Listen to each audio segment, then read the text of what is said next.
Өглөөний мэнд төргий, шинэ 7 өдрийн мэнд төргий. Сайхан амарсан уу? Хамтдаа өглөө бүр амьд үгээр, эзний үгээр судлах энэ гайхалтай цагийн төлөө талархаад энэ өглөөг эхлүүлье. Эзэн бурхан минь ээ, танд баярлалаа. Бид хамтдаа таны үгнээс судалж, сурж, таны үгээр зүрх сэтгэлийн оюун бодлоо хэлбэржүүлж, таны үгийн дагуу өөрчлөгдөн шинжлэгдэхэд та энэ цагийг удирдан чиглүүлж хүмүүний бүртээ хамт байж өгөөрэй гэж Иесусийн нэрээр даатхан залбирч байна. Амен. Хамтдаа бүгдээрээ Филиппой номоор энэ 7 хоногийн турш аялцгаая. Тэгээд надтай хамт Филиппой номын 1-ээс 4-р бүлгийг судлахыг урьж байна. Тэгээд өнөөдөр бүгдээрээ Филиппой номын зорилго, Филиппой номын ерөнхий агуулгын талаар мөн эхний сэдвийг ярилцъя. Филиппой ном бол Илч Паул Ром дахь шоронд байхдаа бичсэн захидлуудын нэг. Тэгэхээр итгэлийн амьдралын тэр шуургатай үедээ, тэр итгэлийн хавчлагтай үед, тэр Ромын шоронд байхдаа Ромын муж болох Македоны Филиппой чуулганд хандан захидал бичсэн. Захидлаараа тэр өөрийн тарьсан, өөрийн эхлүүлсэн тэр чуулганыг урамшуулан босгон байгуулахыг зорьсон байгаа. Тэгээ бүгдээрээ хамтдаа Филиппой 1:6-г уншийе. Та нарт сайн үлийг эхлүүлсэн тэрээр үүнийгээ Христ Иесусийн өдрийг хүртэл төгс болгоно гэдэгт би бат итгэж байна. Амен. Тэр Паулийн нөхцөл байдал болон захидал хүлээн авагчийн нөхцөл байдал энд маш чухал байна. За захидлын хүлээн авагчид бол бас яг адилхан нөхцөл байдалд байсан. Тухайн үед нийтлэг Христ итгэлийг хавчиж байсан. За дээрэс нь Паулийн илгээлтээр очиж тэр зүүдэндээ үзэгдлэр харан байж очсон Македоны Филиппой чуулганд хуурамч Иесус Христийг зааж исэн ба хүмүүс буруу сэтлэр Паулыг шоронд байхад нь зовоохын тулд тэр буруу сургаал заагчид байсан. Тэр буруу сургаал заагчид ерөнхийдөө ямар сургаал заажсан гэхлээр юдизм буюу юдийн хууль дүрмийг дагахыг давхар шаардж. За Иесуст итэг харин дээрээс нь заавалжгүй аврагдахын тулд хослол хийх ёстой. Юдийн хууль дүрмийг дагах ёстой гэсэн ийм шаардлагыг нэмж байсан баг.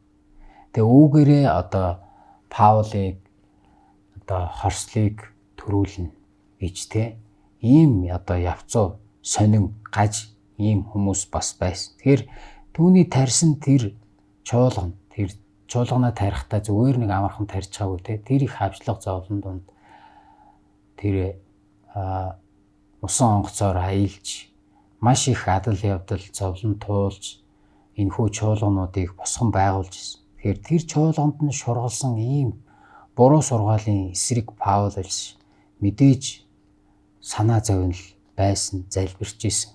Тэгээ түүний дотоод ертөнц бол мэдээж гүн гүнзгий бурханд итгэх итгэлээр л тэр баяр хөөртэй байхыг Филиппой чуулганд уриалсан байдаг. Бүгдээрээ хамтдаа Ишлэл 9:11-ийг бас харъя. Энд Паулын залбирал байна. Хайр чинь мэдлэг ба бүх хэрсүү ухаанаар улам бүр бэлхах болтугай гэж би залбирдаг. Ингэснээр та нар Христийн өдөр хүртэл цэвэр гэмгүй байхын тулд аль сайныг дэмжих юм. Ингэхдээ Бурхны магтаал ба алдрын төлөө Иесус Христээр ирэх зөвхт байдлын үр жимсээр дүүрэн байх тун гэж захидлынхаа эхэнд залбирал ийхүү залбирдгаа гэдгээ хэлсэн байна. Тэгэхээр энэ залбирал түүний зүрхнээс гарч байгаа Бурхан тандан залбирсан энэ залбирал Филиппой чуулганд хандсан Паулийн чин сэтгэлийн хүсэл байсан. Тэгээд тэрхүү хүсэл зорилгоо тэр загтлаараа илэрхийлж тэр биднийг одоо Христийн өдөр хүртэл цэвэр гэмгүй байхын тулд мөн үүгээрээ Бурханаас тэр магтаал алдар хүндлэлийг авах тэр Есүс Христээр ирдэг зөвхт байдлын үр жимсээр дүүрэн байхыг хүссэн. Ийхүү яг ийм үр жимсэнд хүрэхийн тулд хайр чинь мэдлэг ба бүх хэрсүү ухаанаар бялхах болтугай гэж нэг өгүүлбэрээр хэлсэн байна. Тэгэхээр энэхүү мэдлэг ба хэрсүү ухааныг бид нар загтлаас Паул илж цаашид юуг сануулж Филиппой чуулганд чухалчлан аминчлан загсан байгааг задлж харах юм бол бие биенээ босгон байгуулж Христийн даруйг дуурайх талаар хэлсэн байгаа. ертөнцид гэрэл мэт гялалзах талаар хэлсэн. Өмнөхийг эвдэх буюу Христийг олох гэдэг санааг бас ярьсан. Дээш чиглэсэн дуудлагын шагнал барай өөд чиглэх тий. Үүний талаар ярьсан. Тэгээд эзний дотор баярл гэж ятгсан баг. Ийхүү яг энэ 5 сэдвэр бид нар цаашд хуваалцах болно. Тэг өнөөдөр бид нар яг Филиппой чуулганд байгаа асуудал бидэнд байна уу гэдгийг харах хэрэгтэй. Чуулганы ийм хэцүү нөхцөл байдалд тэднийг мэдлэг ба хэрсүү ухаантай байгаасаа гэж Паул хүсэн залбирахдаа одоо бие биенээ босгон байгуулж Христийн даруйг дуурайгарай хэмээн хамгийн ихэнд ятгсан байна. Тэгэхээр бидэнд өнөөдөр ямар хавчлага байна?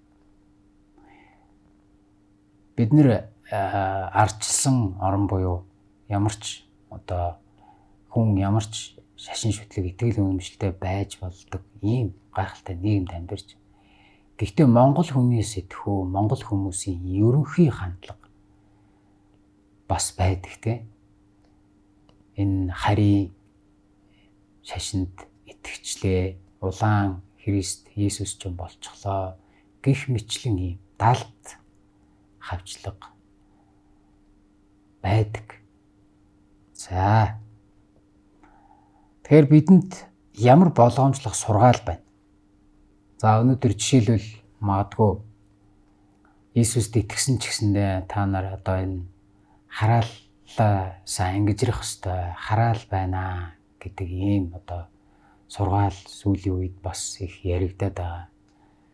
Гэтэл бид нар яг Есүст итгэсэн бол түүний загалмай өмнө бидний бүх хараал гэм нүгэл угаагдан цэвэрлэгцэн гэдэгт бид нар итгэдэг. Тэгэхээр иймэрхүү сургаалууд нь биднийг юу руу төвлөрүүлдэг вэхээр Христээр биш өөр бус зүйл, өөр ямар нэг ёс заншил, эсвэл өөр ямар нэг одоо онцгой номлогч, онцгой эрх мэдэлтэй, онцгой одоо залбирдаг сүнслэг хүн дээр очиж залбируулах, онцгой зан үйл хийх гэх мэтлэн ийм Христ рүү харах ёстой, Христ рүү Христээс бидний одоо анхаарлыг холдуулдаг гэсэн үг. Тэгэхээр үүнээс хамгаалагдахын тулд хамгийн ихэнд санаа тавих ёстой зүйл бол дөрөв хэлсэнтэй бид нэр ийм нүдэнд үл үзэгдэх далд ийм одоо ерөнхий хавчлага дунд байдаг. Энэ бол одоо үзэл бодлын гэхүү ер нь нийгмийн хүмүүсийн оюун санаанд суудсан байгаа нэг ийм үзэл бодлын одоо хавчлага байна. Тэгэхээр энэ дунд бид нэр итгэлээ авч явж байгаа хүмүүсийн бид нэр бие биенээ босгон байгуулаарай гэж бичээс хэлж байна.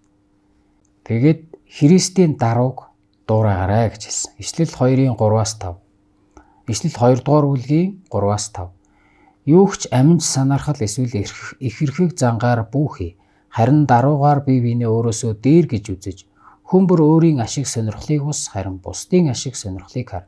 Өөр хоорондоо Христ Есүст байсан тийм бодолтой бай гэж бичигдсэн байна.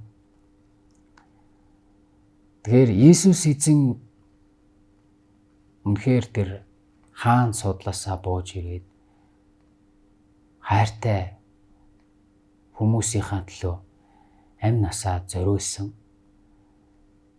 Тэр үнэхээр даруугаар биднийг хайрлж өөрийн ашиг сонирхлыг биш харин бидний ашиг сонирхлыг буюу бидний авралын төлөө тэр өөрийгөө зориулсан өөрийн бие махбодыг, амь насыг, цусыг золиослон зориулсан баг. Яг ийм бодолтой байгаарай гэсэн. Өөрийнхөө амьд сонирхлын төлөө биш, эсвэл их хэрхэг зангаар биш, харин бусдыг өөрөөсөө дээгүүр тавьсан ийм хандлагаар бид нар бие биенээ босгон байгуулж, зоригжуулал, тайвшруулал, урам зориг тэр бүх зүйлээр бид нар бие биенээ босгон байгуулснаар энэхүү биднийг итгэлийг маань няцааж эсэргүүцэж байдаг үзэл бодолтой ийм орчинд гэхүү энэ ертөнцөөс ирж байгаа энэ хавчлагыг эсрэг бид нэр хамтдаа зогсож чадах юм аа. Тэгээ бүгдээрээ хамтдаа бие биенээ босгон байгуулцгаая. Христийн дарууг дуурайж бие биендээ хайраар үйлчлцгээе. Хамтдаа залбирцгаая. Эмээ эзэн минь, бид Христийн ухаан ба мэдлэгээр дүүрэн байж бэлхахын тулд үгээрээ дамжуулан бид таны өдрийг хүртэл цэвэр ариун байж танаар ирдэг тэр зөвхт байдлын үр жимсээр дүүрэн байж танаас тэр алдар, магтаал, тэр шагналыг авахын төлөө залбирч байна. Өнөөдрийн үгийг сонсож байгаа хүний бүртээ та хамт байж өөрийн үгээр урамшуулн зоригжуулаарай гэж тань даатхан Иесусийн нэрээр залбирлаа. Амен.